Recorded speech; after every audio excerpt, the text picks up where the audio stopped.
Boa noite. Damos as boas-vindas a Luiz, Mauro, Roneide, a Mileis, Múria. Boa noite. Bem-vindos e bem-vindas. É, Hoje a gente está no segundo encontro, né? Da, Sobre política e populações indígenas, quilombolas, populações tradicionais, povos tradicionais. Hoje com Matias. Vou pedir que Matias se apresente, por favor, para a gente. Buenas, boa noite a todas e a todos. Eu me chamo Matias. Atualmente sou coordenador do CIMI aqui no Mato Grosso do Sul. Como todas e todos sabem, o CIMI é uma organização ligada à CNBB, dos meados dos anos 70, né? Criado em 72, e que desde lá, em seu compromisso junto aos povos, vem se colocando a lado com os povos indígenas de todo o Brasil, fazendo o enfrentamento ao Estado brasileiro e os seus planos ainda coloniais, né, e neocoloniais, buscando aí que as bandeiras de vida da cultura dos povos possam se fazer soberanos aí num futuro, né? E é uma satisfação muito grande, porque estamos aqui hermanados com tanta gente amiga, né? Um agradecimento ao CEBI, que tem sido um testemunho, na verdade, um exemplo profético de se ver não só a palavra, né, e a interpretação da Bíblia, mas no cotidiano a construção de um reino diferente. Também companheiras e companheiros da CPT, de demais movimentos. É uma noite bonita e a gente agradece por estar aqui. Então, as boas-vindas, Matias. Mais uma vez, obrigada por ter aceitado o convite para estar conosco.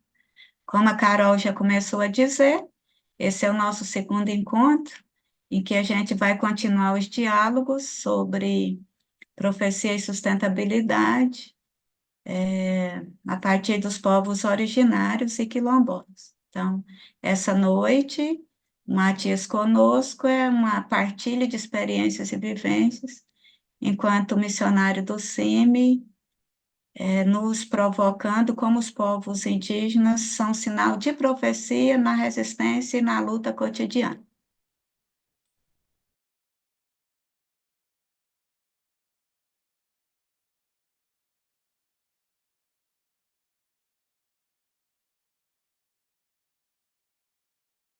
Carol, Carol, tá fechado.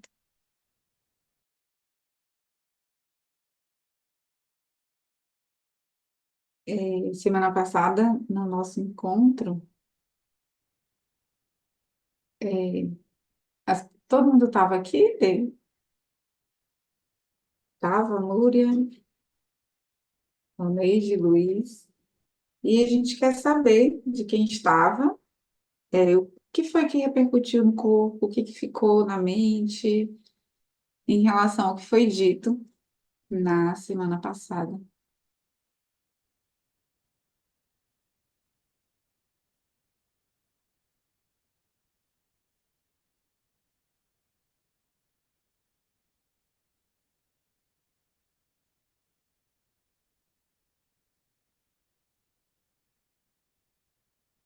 Eu lembro que o Saulo trouxe muita profecia a partir da Terra Sem Males, e o quanto essa profecia, ela não difere com a proposta do Evangelho, a boa notícia anunciada aos pobres lá, a partir de Jesus de Nazaré.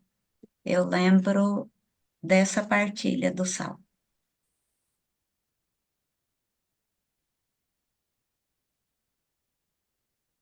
O que ficou para mim foi quando ele falou sobre a questão da religiosidade, né? Que ele fala que há uma reciprocidade entre os elementos da criação e os encantados, criando uma chamada agricultura do encantamento, né? Que respeita a natureza, que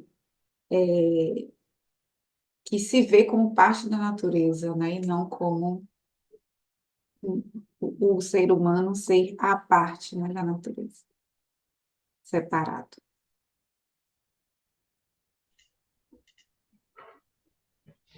Acho que para mim ficou um pouco mais forte foi os povos indígenas que lutam, independente do Estado, independente se o Estado apoia ou não, mas que eles seguem adiante e continuam lutando.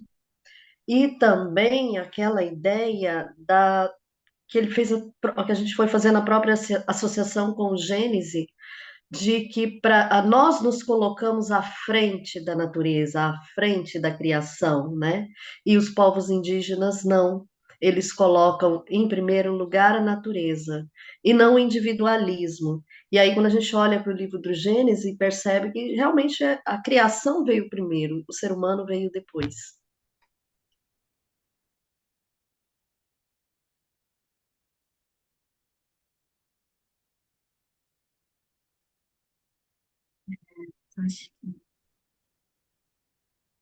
Mais alguém? Então, a gente vai para o fato da vida. No fato da vida, nós vamos compartilhar um vídeo. Vocês vão olhar atentamente para esse vídeo e quando o vídeo for encerrado, vocês são convidadas a partilharem o que chamou a atenção de vocês nesse vídeo. Então, são falas curtas, assim, sem pensar muito, o que chama atenção no vídeo.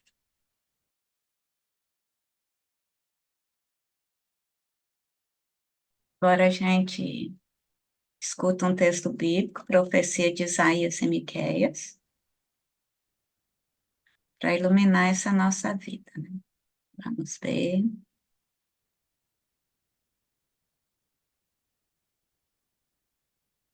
Texto bíblico.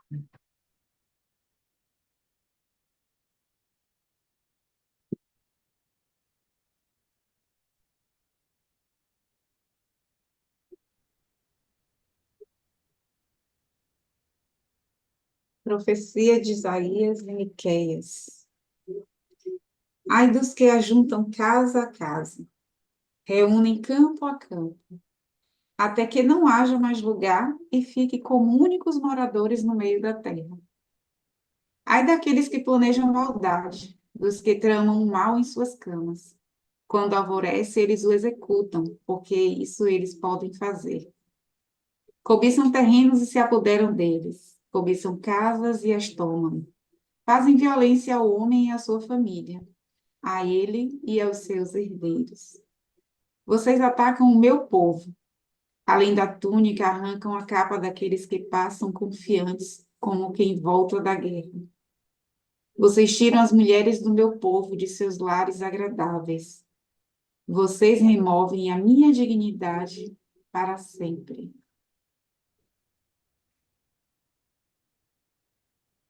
A partir desses versículos, o que a gente pode pensar em uma palavra, em um versículo, em uma frase, em uma música? Cobiçam terrenos, territórios e se apoderam deles. Ai daqueles que planejam maldades, dos que tramam o mal em suas camas. Vocês atacam o meu povo. Além da túnica, arrancam a capa. Então, a gente ouve agora uma música para logo depois iniciar a fala de Matias.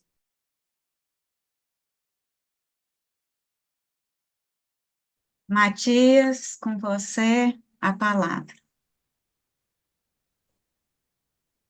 Buenas, mais uma vez, então, boa noite. E vamos no balanço, né? No balanço bonito da palavra em meio aí a Jorge Ben, seus gingados, gingados do povo, e também no som do Umbaracá, do rap dos Bros MCs, Marina Peralta e dos frutos bons também que crescem e florescem aqui no Mato Grosso do Sul. Buenas, eu vou sugerir aqui uma viagem, né? não me coloco aqui como alguém capaz de elucidar toda a complexidade e também pintar com as cores que os Kaiowá nos dão no cotidiano, os quadros bonitos, né? Que é viver aqui no concreto, estar juntinho com eles. Mas vou propor uma viagem para que a gente tente fazer o exercício de estar mais pertinho deles, mesmo que seja na nossa capacidade de imaginação. É claro que o serviço já foi muito facilitado aqui pelas belas condutoras que trouxeram imagens fortes, né? Porque o mundo Kaiowá é um mundo muito intenso, é um mundo sempre em movimento, é um mundo de sorrisos, apesar de tudo, é um mundo dessas belezas que a gente viu ali, que são quase táteis, né? Que estavam colocadas na tela. E depois disso tudo, vocês vão também tendo imagens. A gente perguntava um pouco antes aqui do início se já tinham estado no Mato Grosso do Sul, se já tinham tido alguma experiência aqui com os Kaiowá, umas mais. Outro camarada diz ali que conseguiu ler, conseguiu pegar alguma coisa. Até porque é isso, infelizmente, os Kaiowá hoje estão em voga, né? Há um bom tempo, algumas décadas, e não pelo que a gente gostaria que eles estivessem. Não necessariamente por essas belezas aqui trazidas, mas também pela situação de genocídio desse povo.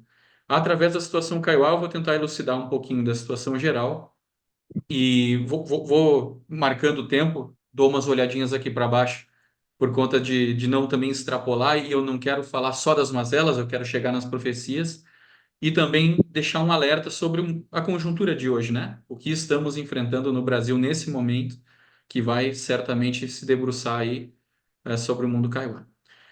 Para essa viagem, então, vamos abrir os nossos poros aqui, as nossas células, para imaginar que estamos dentro de um micro-ônibus. Todas e todos nós. E está um dia quente aqui no Mato Grosso do Sul, seco, né? Uma brisa assim, a gente abre a janela para enfrentar o suor, uma brisa assim, meio suave entra. Quando esse ônibus para, o nosso destino é uma aldeia indígena Guarani Kaiowá. E a gente se surpreende quando para e quando olha para fora e vê que aquilo que a gente imaginava, talvez como uma grande aldeia, um grande território, é um espaço muito diminuto à beira de uma rodovia. Ah, mas é extenso. Não, não, é na beira de uma rodovia. Alguns indígenas dizem que às vezes a vida é como um delírio rápido entre a cerca da propriedade privada e a cachoeira de carros barulhenta. E pegando essas palavras, eu convido vocês para entender que isso é uma aldeia Kaiowá, uma das tantas dos 50 a 80 territórios que hoje eles detêm. Mesmo detendo esse número de territórios, é uma questão tão diminuta em quantidade de terra que a gente pode afirmar que o povo Guarani Kaiowá é o segundo maior povo do Brasil, com mais de 60 mil pessoas, vivendo em praticamente nada de terra, com a pior situação territorial entre todos os povos, né? E a gente desce e coloca os nossos pés sobre um barro vermelho, ainda um pouco tumultuado por conta ali da chuva, né, que caiu no dia anterior. Descemos aquele barranco e somos convidados a um ritual. Na verdade, nem somos convidados. A gente chega e aquele som de um baracá nos abraça de uma forma assim a nos tirar do peito os mais intensos e secretos suspiros, né?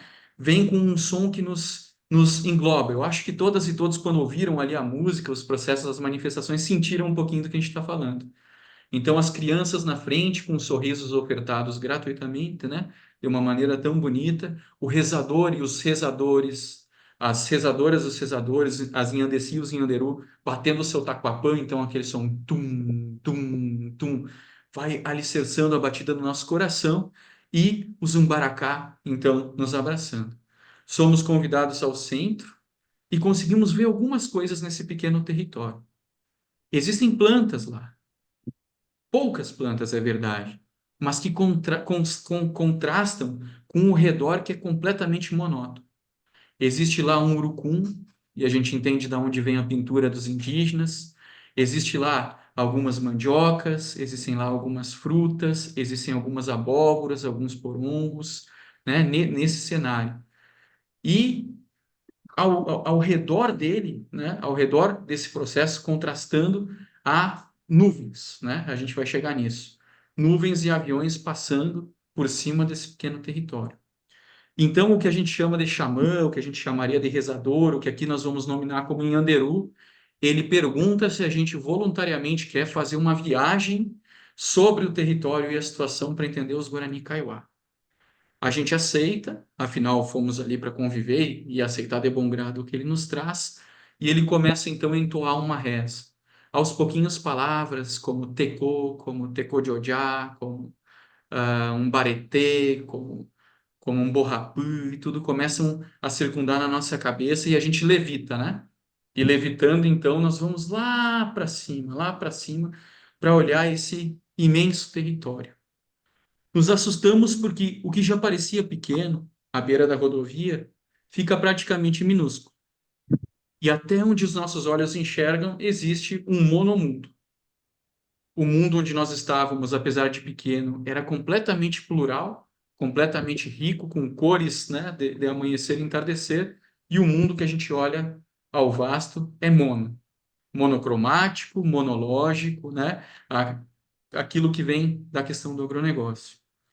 E a gente vai vendo que palmilhado nesse imenso oceano verde, né, que não confundamos com o oceano das florestas, existem outras pequenas clareiras com similares movimentos. Movimentos de dança, movimentos de reza, movimentos de vida, mas que eles vão ficando cada vez mais abarrotados, pequeninhos, dentro desse cenário preponderante. E aí, como uma viagem no tempo, a gente começa a entender o que aconteceu com esses povos. Em meados de 1910, 1915, 1914, 17, a gente consegue enxergar que existia em todo o Cone Sul um imenso território Kaiowá. Esse território, para quem conhece aqui o estado, ou depois vai olhar no mapa, ia ao norte até Rio Brilhante, ao sul até a fronteira com o Paraná, a oeste até a fronteira com o Paraguai e a leste até a fronteira com São Paulo. E lá existia esse povo feliz, onde todo dia era o dia do índio, como cantava Jorge Ben, né? Vivendo, coletando, em harmonia, como foi levantado aqui anteriormente, com os processos de natureza, onde um mundo não consegue pensar sem que a casa comum seja uma casa integral, sem que a gente esteja, né, em consórcio ali, bebendo e devolvendo desse mundo. Mas o que aconteceu foi que o mundo da colonização, expandindo as fronteiras tardias, roubaram todo esse processo de terra, colocando os indígenas em pequenas reservas artificiais. Então, dividiram 8 reservas no estado. Vocês já devem ter escutado reserva de Dourados, reserva de Carapó, reserva de Amambai, né?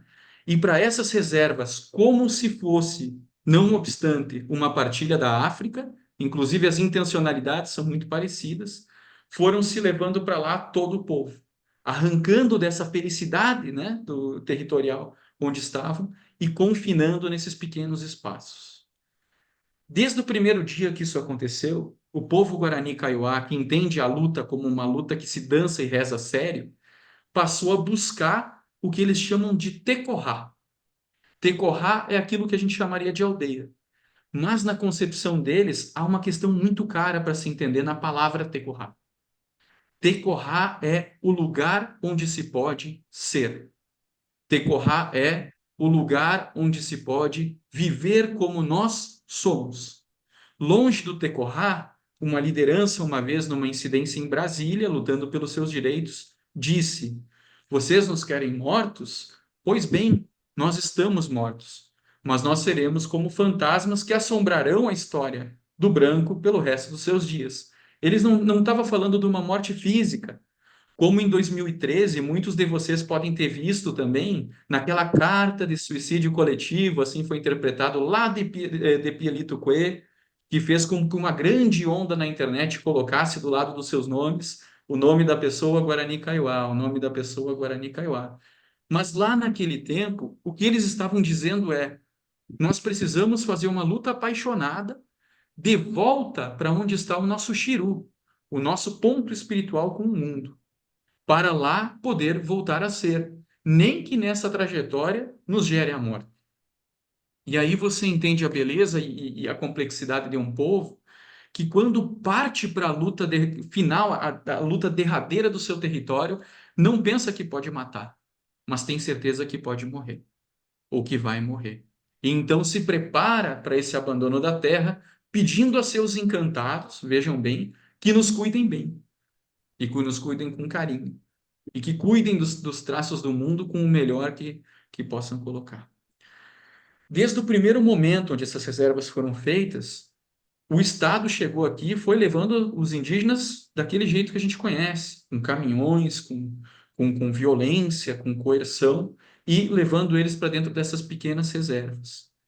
E do lado dos indígenas, as marchas de mulheres, de crianças, de pessoas do cotidiano, voltando para esses territórios. É óbvio que a gente entende que nesse processo de história, né, a reação do Estado para essa volta para casa foram ataques paramilitares. Inclusive, aqui foi citado muito as milícias, né? E aí esses processos milicianos foram se formando e literalmente atacando os povos indígenas. A gente não vai ter tempo de esmiuçar isso, mas só para vocês entenderem a dramaticidade também, a situação desse povo. Entre 2015 e 2016, nós aqui do CIMI, junto com companheiras e companheiros da CPT, junto com companheiras e companheiros do CEBI, acompanhamos mais de 33 ataques paramilitares em 8 meses, que vitimaram pessoas, ataques à luz do dia, com caminhonetes, com armas de precisão de massa, enfim, de ataque de massa, e ataques contra pessoas completamente desarmadas. Que por que retomavam? Porque viam que a floresta estava diminuindo. Muito bem colocado aqui que o rio estava sendo envenenado, que os processos de natureza estavam, enquanto a demarcação não acontece, o Estado não a garante, estava, enfim, o mundo secando, né? A árvore, como eles falam, da vida estava cada dia secando. Então, assim, pequenas retomadas para que se pudesse plantar, para que se pudesse ter a terra, para que se pudesse fazer esse processo. E encontravam do outro lado, mesmo com esse coração gentil, um processo de ataque, um processo de violência extremamente grande, que acontece até os dias de hoje, nesse presente momento. Hoje à tarde, nós estávamos aqui, antes de se conectar, antes de entrar, resolvendo a situação de uma terra ao sul do estado que estava sofrendo um ataque miliciano, um ataque paramilitar. Pois bem, quais são as nossas esperanças dentro desse processo? Digamos que agora a gente volta, né, para o local de onde a gente saiu, o local da reza, e entenda. Eu vou pegar como exemplo o território de Laranjeira em Anderú, e vou começar por aí as questões das profecias. Laranjeira em Anderú foi um território retomado agora, em 2019, que antes de ser retomado pelos indígenas, é uma área tradicional, que os indígenas não ocupam. Aqui é muito comum os indígenas terem um território já reconhecido pelo Estado de 40 mil hectares, mas só ocuparem 50. De 12 mil hectares e só ocuparem 5. Né? Então, assim, por mais que o território já seja reconhecido, a vida, a posse, aquilo que gera a vida, ainda lhe é um sonho distante. Mas no Laranjeira em Anderú, desde 2019, quando foi reocupado, ele era um território achatado, um território massacrado pelo gado e pela agricultura sem gente, agricultura mecanizada. Foi colocado aqui por uma boa voz também o contraste da agricultura com gente, da agricultura com o bem viver, da agricultura do encantamento. Pois bem, no Laranjeira em Anderú, onde nós estávamos participando daquela reza, hoje existem inúmeras árvores. Bananeiras, frutíferas, mais de 7 tipos de milho. Milhos encantados, que eles falam. Lá existe uma grande casa de reza agora, e onde essa casa de reza, quem planta são as crianças, a partir de um ritual feito na casa de reza. E por que as crianças? Porque as crianças, na visão dos Guarani e Kaiowá, são puras. Então, sem maldade, elas podem conduzir a semente desde o seu gênese para que ela cresça bonita, orã, orã iterei. Para que o que ela forneça, para que o que ela gere, seja fruto de mãos que são carinhosas, que trazem esse processo de carinho. E elas são colocadas nos bercinhos que eles fazem cuidadosamente à terra, em diálogo com seus encantados. E aí tem processos muito bonitos nessa sintropia que eles levam com a vida. Por exemplo, quando eles vão plantar o milho branco, importante, né? Se a gente também conseguisse ver aqui no tridimensional, nessa reza bonita, nesse momento que a gente voltou para a Laranjeira em Anderu, a gente ia ver que existem muitos encantados convivendo com os vivos, no mesmo passo. E que cada planta, cada animal, cada pessoa, cada questão que ali se move, enfim, tem um Jara, um encantado que cuida. Então eles falam que com o milho branco, plantio do milho branco, que é meio que um carro-chefe ali dos encantados, o Jara desse milho branco, ele é muito ciumento. E ele briga com os demais Jaras. Então você tem que plantar o milho branco longe dos outros milhos. E você tem que deixar ele lá sozinho, porque se você plantar um outro milho pertinho, esse Jara vai brigar com ele e vai expulsar ele dali. E nessa briga, um vai subjugar o outro. Isso é a nossa ciência, né? É o processo dos milhos serem plantados para não se cruzar. E assim você salvaguardar, enfim, uma espécie que está aí com eles até os dias de hoje. E isso é o processo com que na conversa dos encantados eles aprenderam a respeitar o espaço da planta. Inclusive, em meio, né, à oca moderna, aquelas lonas pretas que vocês viram, a arquitetura dos dias de hoje, que hermanam indígenas e sem terra ao longo das rodovias e também nas suas arquiteturas tradicionais. Para vocês terem uma noção, Laranjeira, em 2019, depois que conseguiu a sua primeira plantação, o seu primeiro processo, nesse pedacinho pequeno de terra, a primeira ação que eles fizeram foi pegar as sementes, pegar as abóboras, pegar esse pedacinho de vida que estava ali e caminhar, inclusive, quilômetros para chegar em outros territórios e distribuir alimentação e distribuir sementes, né? Como Laranjeira tinha sofrido um despejo e estava, antes de fazer essa retomada, morando na beira da rodovia, muitas das mulheres hoje, e aí precisa ser dito, a grande infantaria do bem, digamos assim, esse processo de retomada da vida que é feita pelas mulheres, são muito mais corajosas, né? E mulheres jovens, pros MCs ali, a voz do rap, enfim, que ecoa também na marcha, né? É incessante dessa mulherada. E elas, como sofreram despejo, cresceram sem saber plantar. Mas as suas mães ainda tinham essa lembrança. E quando fizeram retomadas, as mostraram como fazer esse processo de plantio. E hoje, as retomadas que elas fazem a partir daí têm essa ideia de que as crianças não cresçam sem o contato com a natureza, a mão na terra. E mães e filhas, mães que outrora estavam alijadas do processo de mão na terra, de plantar, de carinho, de troca poética ali com o chão, hoje levaram as suas crianças para distribuir sementes em outros territórios que não estavam conseguindo. Porque ao mesmo tempo, né, como é tudo rodeado por um processo de monocultura, as nuvens que nós falávamos antes são nuvens de veneno usado, infelizmente, de maneira geopolítica, né? Hoje se passam os aviões, se passam o que eles chamam de formigão, que são aquelas máquinas, passando veneno em todo o redor. O que exige deles uma proteção fundamental, a sua vida, mas a vida daquilo que cultivam. E isso está muito ligado com o Baracá que nós escutamos.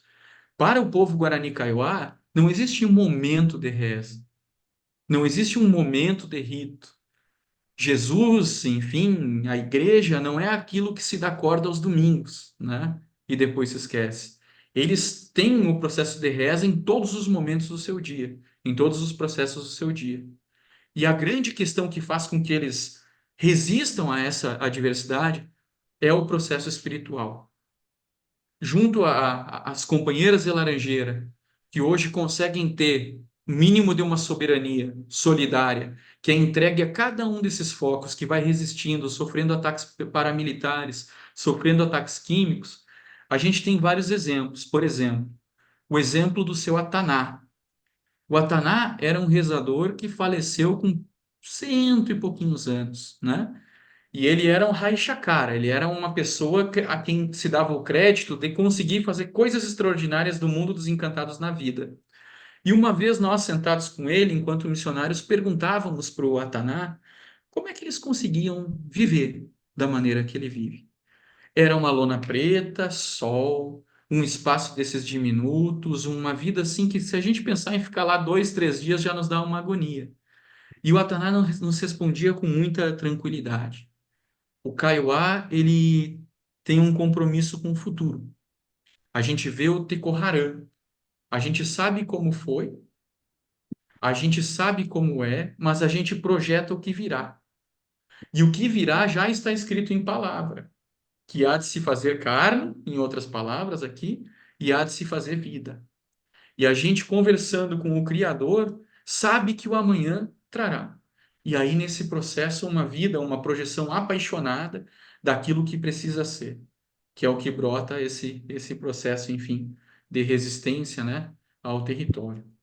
Saindo do Ataná, que mora lá em Amambai, uma pena que, desculpe, eu não tenho o mapa aqui do Mato Grosso do Sul, mas é longe, quilômetros de distância, nós vamos para pertinho de Dourados, onde está o seu Tito e a dona Miguela, que também são dois senhores. O seu Tito tem 105 anos hoje em dia, e a dona Miguela já tem os seus 92. E o seu Tito, quando a gente chega lá, bota a enxadinha nas costas, as galochas no pé e desce para os costados ali do acampamento onde eles moram e fica, rapaz, sob o sol, capinando, capinando, capinando. Eu com bem menos idade, né? Não, talvez não um terço ainda do Tito, olhando para aquela cena, já sento e peço água. E o seu Tito ali capinando e cantando as canções para suas sementes. O seu Tito perde essa plantação todos os anos. Ele inicia ela e o veneno da monocultura circundante a derruba. E o seu Tito todo ano volta a fazer o mesmo ritual. De 6 em 6 meses, do tempo dos calendários, está lá plantando uma cultura e fazendo com que essa cultura simplesmente vá sobrevivendo e vá sobrevivendo pelo ato apaixonado do compromisso que ele tem de manter esse processo de plantação. E assim vai, esperando que um dia, né, a lei do homem se cumpra e os processos não sejam gerados, enfim, só pelo poder macroeconômico e se consiga vingar, né, com a demarcação de terras, uma proteção para esse processo dos berços e dos encantados das suas sementes. Saindo dali, indo um pouquinho ao norte de Dourados, nós temos o Anastácio. Por coincidência, chama Peralta também, que nem a Marina aqui que nos trouxe a bela música no início. E o Anastácio ele fala muito do processo de tecnologia espiritual, né? Que existe um processo de tecnologia técnica, né? No processo do plantio, mas que as coisas só crescem quando você conecta o coração a esse processo da vida. Alguns de vocês aí já sabem, né, que tem aquele dito popular de que tem que ter boa mão para plantar, né? Não é todo mundo que consegue botar uma plantinha no vaso e fazê-la crescer. Você tem que ter um processo de carinho, né? Você tem que ter uma questão de fazer isso com bons sentimentos. Isso é mais ou menos, aí é claro, é muito mais complexo, né? Quando vocês virem realmente visitar aqui o Mato Grosso do Sul, a gente vai poder conversar com o Anastácio, mas isso é mais ou menos o que ele chama de processo de tecnologia espiritual. E o Anastácio e mais alguns bons companheiros conseguiram transformar um local também onde eram só pedras e muito socado por conta da questão mecanizada antes de retomar a terra, hoje num verdadeiro SAFs, né? Os agroecólogos, enfim, diriam que ali, enfim, teve um trabalho maciço de permacultura, sintropia, agroecologia, enfim, do mundo daquilo que a gente veio chamar de SAFs. Nós poderíamos perpassar por muitas e muitos outros que estão aqui anotados no cantinho, né, das folhas desses personagens a quem a gente quer dar voz, mas eu vou buscar, talvez, encerrar isso com a dona Damiana, para demonstrar os exemplos do processo de profecia que a gente coleta de cada um desses companheiros. Dona Damiana tem um território tradicional chamado Apicaí. É um território que, desde muito tempo, já de muitas décadas, Dona Damiana defende, né? O que Damiana conheceu realmente desse território? 3 hectares, vocês que são bons aí de imaginação e matemática sabem do que eu estou falando, que eram espremidos por uma grande sucrocoeira, né? Na qual ela tinha um cemitério particular, ele é um cemitério tradicional, né, praticamente particular também, porque eram da sua família, de membros da família que a dona Damiana teve que enterrar pouco a pouco. vítimas desse processo de violência, vítimas do processo do atropelamento na beira da rodovia, justamente por esses espaços do que foi tornado o Tecohá que eu falava. Mas Damiana viveu todas as suas décadas, né, nesse território, resistindo, resistindo, resistindo, até que ela sofreu um despejo, né, recentemente. Esse despejo levou ela para o outro lado da rodovia do seu território, e Damiana não conseguia mais acessar os seus mortos ali para fazer o processo de reza, que para os Kaiowá é fundamental. Mas até o final da sua vida, enfim, por fim, a violência a encontrou e a levou. Mas quando nós chegávamos ao território da Damiana, a Damiana sorria muito, né? Sorria bastante. E ela dizia que, com muita fé, com muita esperança, ela sabia que o mundo não ia cessar, porque a cada nova geração os kaiowás são como sementes, assim ela dizia, sementes em dormência. Eles até podem ficar um tempo alijados da terra, mas eles vão brotando. Como um feijão colocado num algodãozinho, como, né, sementes colocadas em um punhadinho de terra que a gente leva na mão. Eles ficam ali brotando. Em algum momento eles caem na terra e isso gera a mágica do enraizamento, né? Enfim, tô vendo que deu 26 minutos aqui. Eu só quero dizer, depois a gente abre para o bate-papo, para os grupos, né, para as ressonâncias e volta, e eu fico à disposição de vocês o tempo que for preciso aqui para tentar trazer. Eu só quero dizer que quando a gente fala, e aí a história dos Kaiowá poderia ser a história dos Yanomami, a história dos Yanomami poderia ser contada através da história dos Machacali, de todos os outros povos do Brasil, que vão ter, em maior ou menor grau, cenários muito parecidos, né? Não é à toa que o que sobrevive ainda de natureza no Mato Grosso do Sul, se você sobrepor o mapa dos territórios e o mapa da natureza, você vai ter uma perfeita simetria, um perfeito encaixe, né?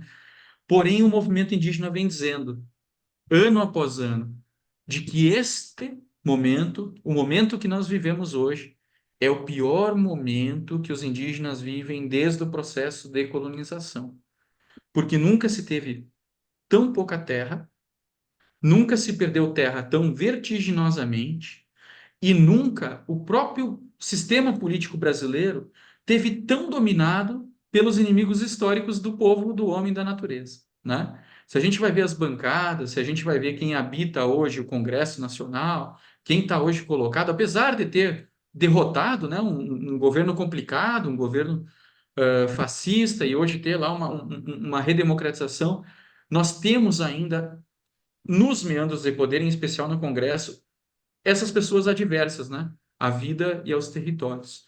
E hoje o que está colocado dentro dos processos de aprovação de lei são projetos de morte que podem tirar dos Kaiowá essa mínima terra que a gente está falando, esses pequenos espaços, levando eles literalmente para a beira das rodovias, onde nem um pedacinho de chão vai poder contar com toda aquela graça.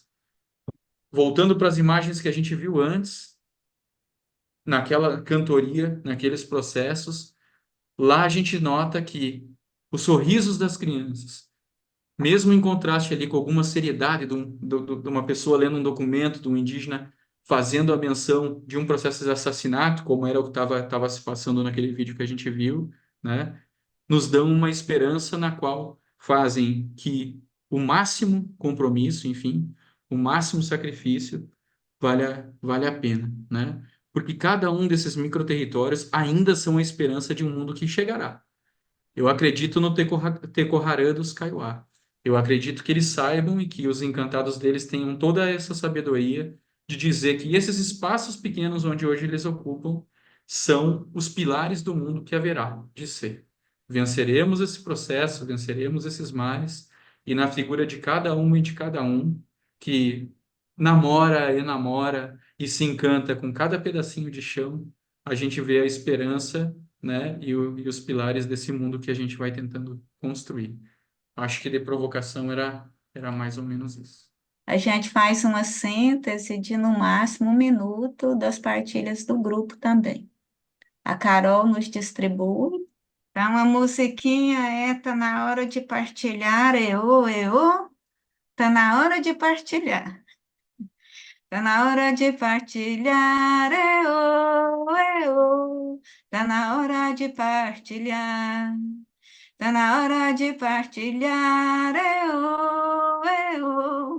Tá na hora de partilhar. E eu brinco que só tem coragem, afinação é nada. Então, sala 2 ou grupo 2.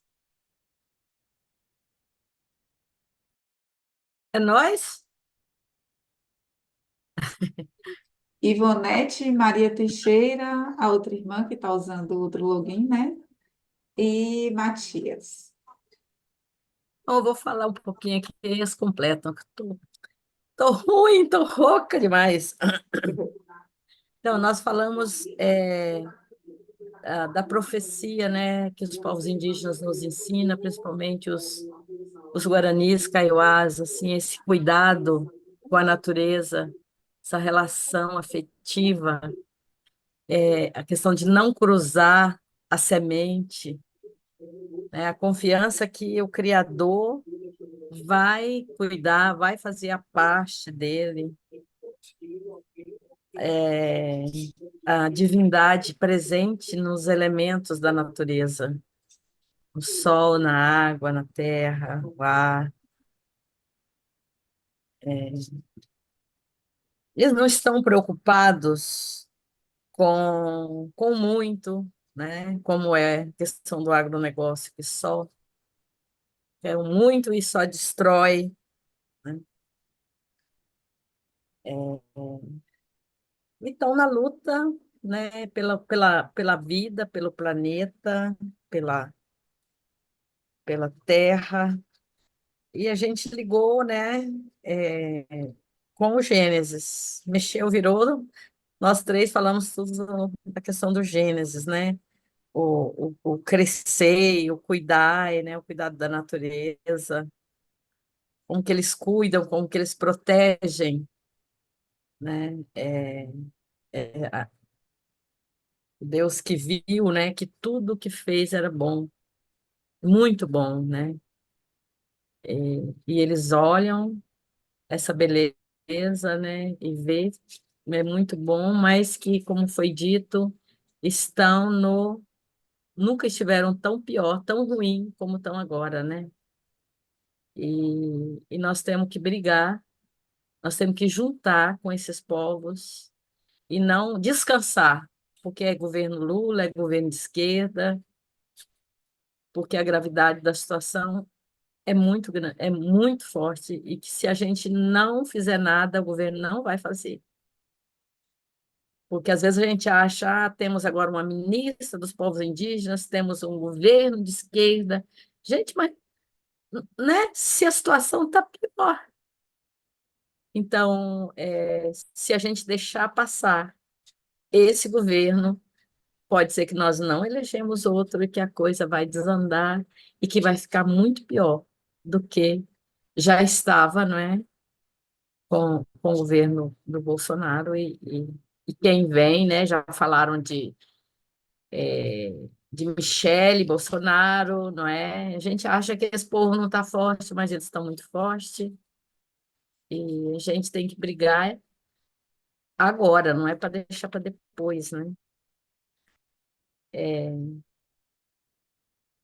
é isso. Se alguém quiser completar, porque eu cheguei, o negócio já estava andando há muito tempo.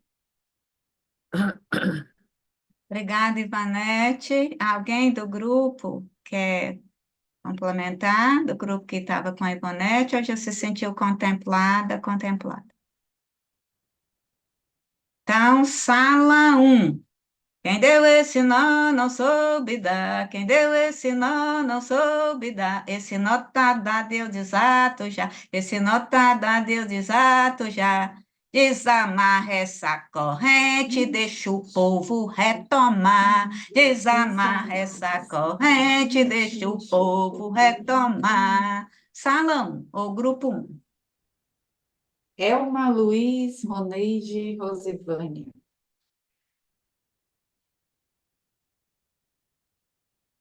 Está desligado, Luiz. Ah, tá. Desculpa. No caso, sou eu que vou falar aqui.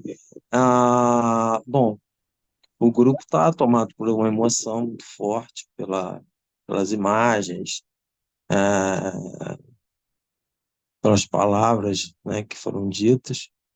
E o que se destacou de início foi a persistência, assim, resumidamente, do, do viver perante a imposição da morte, do morrer, né? Aquela sociedade que quer que aquele pequeno povo da beira da estrada desapareça, mas eles insistem, né? Mesmo jogando o milho todos de 6 em 6 meses a cada cultura, né? De 6 em 6 meses, e sabendo que vai ser envenenada, mas joga o milho com a reza para que ele viva, para que ele persista, ou a senhora que é impedida de atravessar a rua para rezar pelos seus mortos, mas persiste naquela vivência, mesmo com a imposição desse morrer, dessa sociedade, ela persiste como semente sendo jogada na terra, né?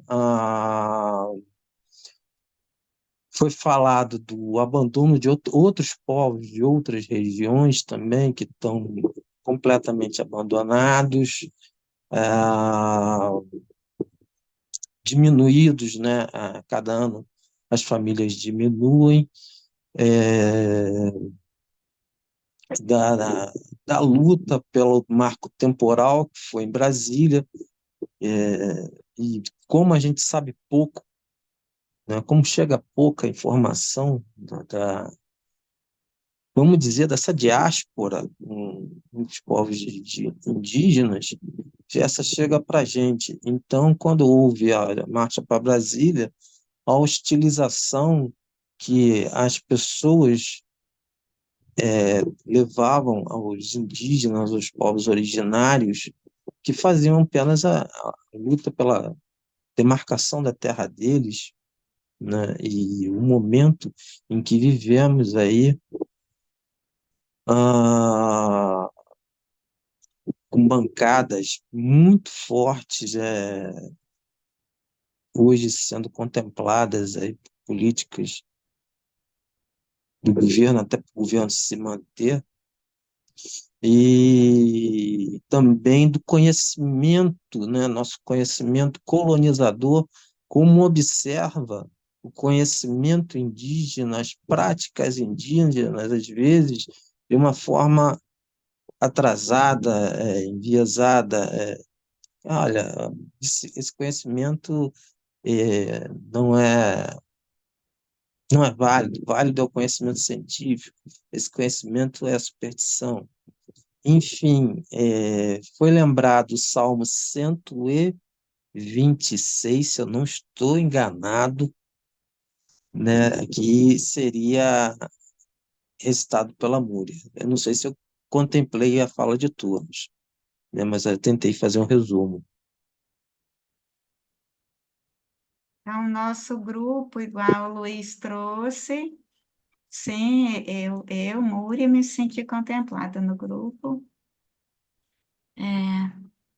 A gente lembrou de textos do exílio, e a gente lembrou do Salmo que canta a esperança do povo exilado quando voltou para a terra.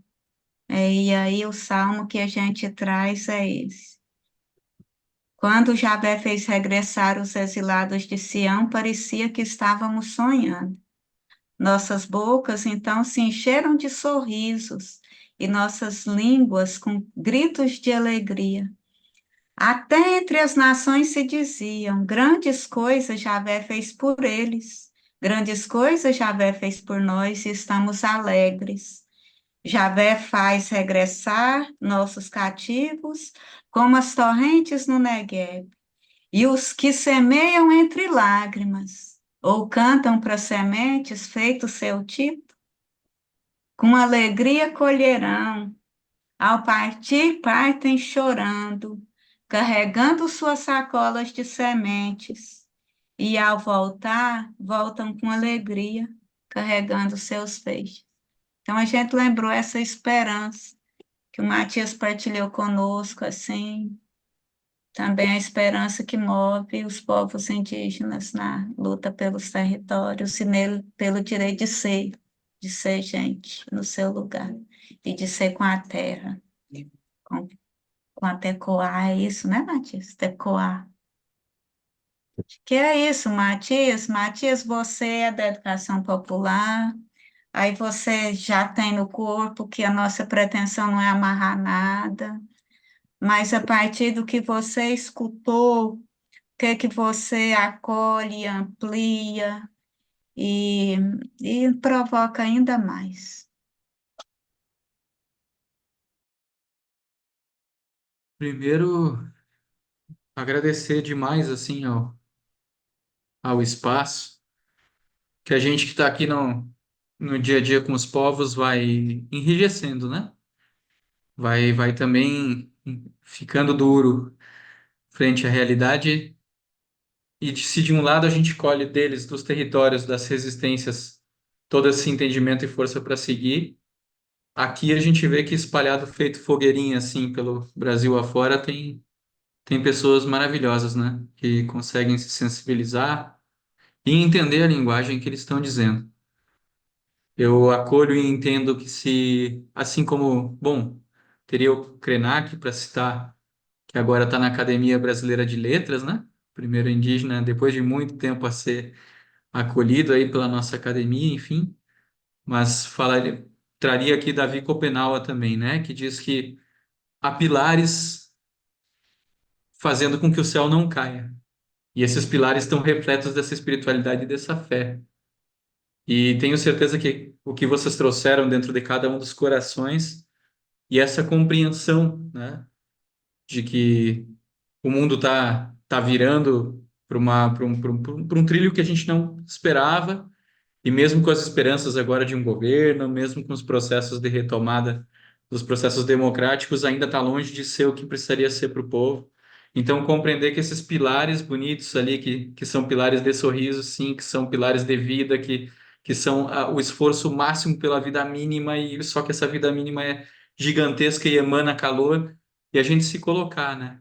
Se colocar junto a esses pilares para fazer esse processo de defesa.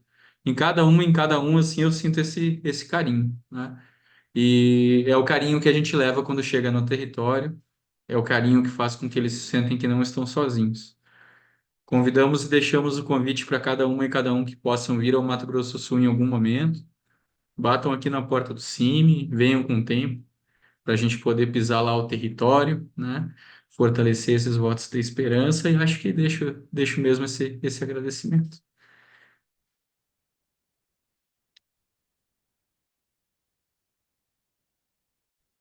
A gente agradece a presença e, como disse alguém aí, dá vontade de ficar a noite inteira te ouvindo essas histórias dos encantados, das trajetórias indígenas, né? Mesmo que com sofrimento, né? Que carregam, mas que carregam também esperança e resistência, né?